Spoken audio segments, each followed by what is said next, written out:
Әуежай дегенде ең алдымен қанатын жайған ұшақ, чемодан арқалаған жолаушылар мен табандарынан тік тұрып қызмет ететін әуежай қызметкерлері көз алдымызға келеді. Осы салада 21 жылдан аса жолаушылардың қауіпсіздігін қамтамасыз етуде қажырлы еңбек етіп жүрген Нұргүл Ізбасарова өз саласының кәсіби қызметкері атанған. Аса жауапкершілікті қажет ететін саланың қояр талабы да жоғары.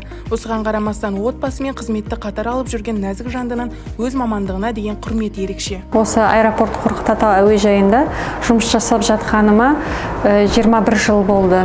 Дәл осы кезде аға инспектор досмотр болып жұмыс жасап жатырмын. Халықаралық әйелдер күнімен бүкіл әйел қауымын құттықтаймын.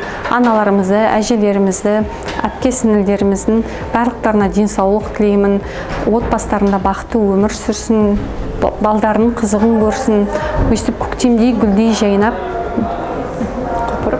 құлпырып жүре берсін.